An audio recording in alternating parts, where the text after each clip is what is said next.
What's going on, guys? Welcome to Inside the Horseshoe Podcast. My name is Matt, and tomorrow it's game day as the Indianapolis Colts take on the Jacksonville Jaguars in Jacksonville. Should be a good game. It's also an important game for both teams. In today's video, I'm going to share my thoughts heading into the game.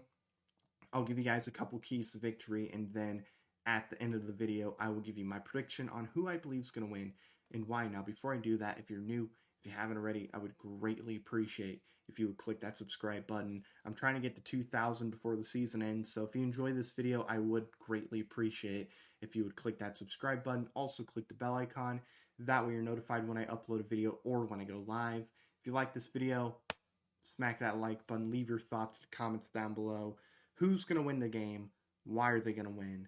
Let me know in the comments. And if you have a Twitter, make sure you follow me on Twitter at horseshoe_pod. There's a link in the description down below. Hope you guys are having a good Saturday. Hope you're having a good weekend overall, whether you're with family, friends, whether you're by yourself, whatever it is. I hope it's going good for you so far, man.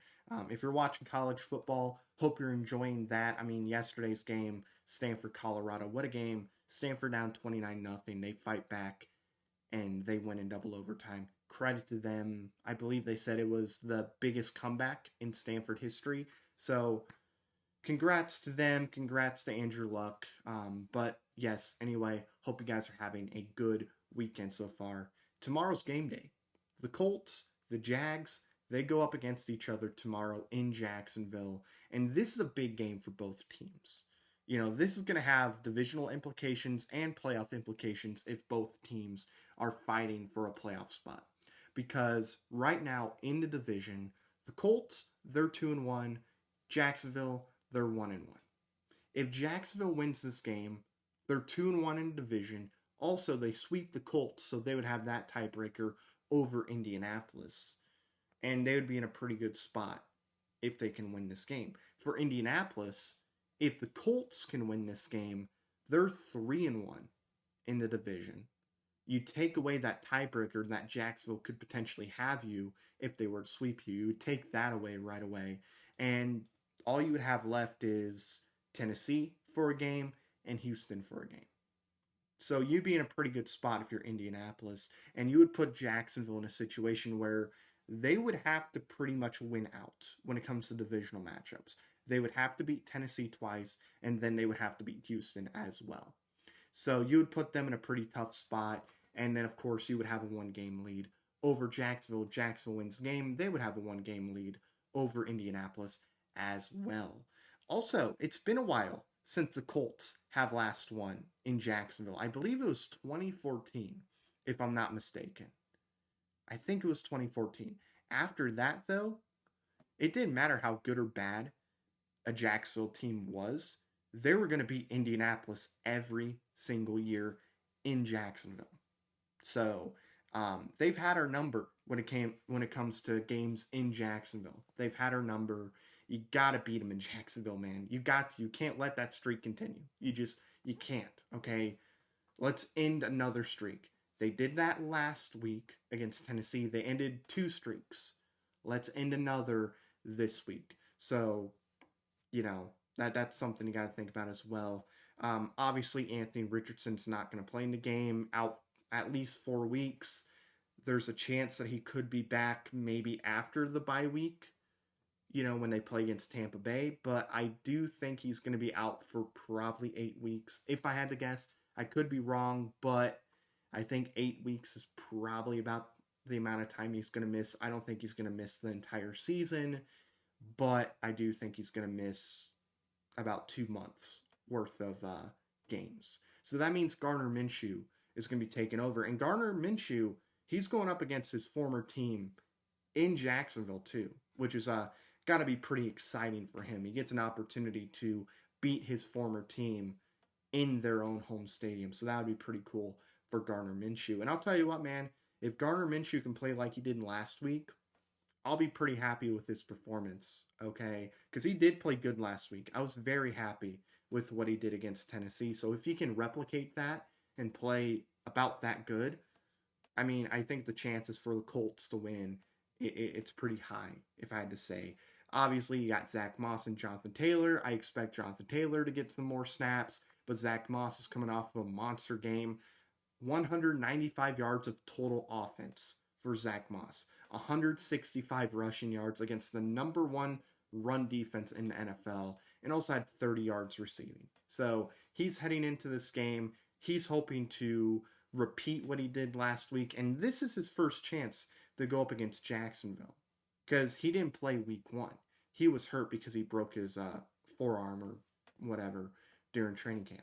So this is going to be his first time going up against Jacksonville, and I'd be very curious to see what he does. And then Jonathan Taylor, I do expect him to get a few more snaps. I don't think he's going to get more than 10, if I had to guess, because he got, like 5 last week, but he was out there for 10 snaps. I think as far as carries, he'll get 10. I don't see any more than that, in all honesty. I could see maybe 8, 9, but I think 10 carries is a, pretty decent number for him heading into this game. But I'm very curious to see what Jonathan Taylor does as well in this game because obviously last week was his first game back. How does he do in his second game? Does he start to get back to what he was in 2021? Or does he still need some time? That's something I'm curious to see as well. Obviously, some guys returning, some big players returning. Bernhard Raimann's coming back. You got Kwity Paye coming back. Shaquille Leonard coming back. So that's obviously really good for this team. No Braden Smith, which is unfortunate. It would have been nice to see a fully healthy offensive line. Not going to happen. So Blake Freeland is going to take over for Braden Smith. So Blake, this is a good opportunity for you. Hopefully he goes out there and does some good things. So now let's get into some of my keys to victory. So first key that I have is it's in the trenches. You got to win in the trenches, both offensively and defensively. When it comes to the offensive line, you got to beat Jacksonville in the trenches. Give these running backs an opportunity. Give them a hole to run through. Because I'm telling you right now, you give them a hole, Zach Moss is going to go for some nice yardage. So will Jonathan Taylor. So this offensive line needs to do a good job beating Jacksonville when it comes to the run game. Give these running backs some opportunities. And then also in pass protection, they got to do really well in pass protection. Give Gardner Minshew some time to throw the football, okay? Give Gardner Minshew that opportunity to make a play. You know what I mean? You can't just get bullied, and look, I don't think they're going to get bullied. I think they're going to do a pretty good job in this game because they've done a pretty good job, especially the last few weeks. But this offensive line, it's got to play good. Got to protect Gardner Minshew. Let Gardner Minshew do Gardner Minshew things. Which brings me to my next key. Then we'll get back to the trenches on the defensive side. But it brings me to my next key, and that comes to Gardner Minshew. With Gardner Minshew, look, man, take what the defense gives you. You got to watch the blitzes because I'm telling you right now, Jacksonville is going to blitz. You got to watch those blitzes. Watch the corners. Watch the safeties. Make sure they're not rushing at you. Against Baltimore, he did struggle when it came to that, because Kyle Hamilton was just doing his thing, and he was just getting to Gardner Minshew. Gardner Minshew he has to do a better job kind of understanding when the blitz is coming and when to get rid of the ball once that blitz is there. But just take what the defense gives you. If you do that, I do think this offense is going to have some success, especially because I think the run game is going to do good things in this game. Now let's go back to the defense, sticking with the trenches here. Defense, you got to get pressure. For one, you can't let Travis Etienne in that run game get going. Okay, you cannot do that at all. Travis Etienne is very capable of getting a couple big runs. So I need to see this defensive line do their job, not allow the run game to get going. Okay, lock them down, keep them down, don't let them get going. Okay. Look, you held Derrick Henry to 43 yards. I think you can hold Travis Etienne to under 50. I think you can. I want to see them beat that offensive line Jacksonville has and stop the run. Also, I want to see them get pressure on Trevor Lawrence. Bring him down. Get him to the ground. Force him to make mistakes. Okay, look, Trevor Lawrence, I know Jacksonville had a couple weeks where they did not look that great. Trevor Lawrence is a very good quarterback, and he always plays his best against Indianapolis. So you gotta force Trevor Lawrence to make mistakes. It's gonna be tough, but you gotta make him make mistakes. Plain simple. Get him to the ground. Make him throw the ball away. Make him throw a pick. Whatever it may be. Get pressure on Trevor Lawrence. Make his day a terrible day. Okay. Look, man, have his welcome back to the United States moment not be good at all. So they need to get pressure on Trevor Lawrence. Now let's move on to special teams. This can be my last key. Special teams. Do not play dumb. You know what I mean? And when I say don't play dumb, I mean, for one, when it comes to the coverages, do not give the returner an opportunity to return the ball. We saw what happened week one. They allowed the returner to get a big run, which really started that comeback for Jacksonville. So you cannot let the Jags do much when it comes to returning punts. Got to do a good job in the coverage, both on punts and kickoff too. You just got to do a good job in the coverage. And then also for a returner, Isaiah McKenzie, don't don't drop the ball. Okay, look, if the ball's coming to you, just fair catch it. If you got guys about to hit you in the face, um, got to understand where you're at.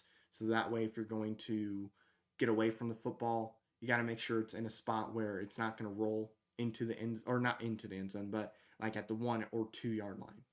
Okay, so Isaiah McKenzie, just play smart. That's all I need you to do. Okay, play smart in this game, and as long as you don't make mistakes like you did against Baltimore, I think we'll be in a pretty good spot.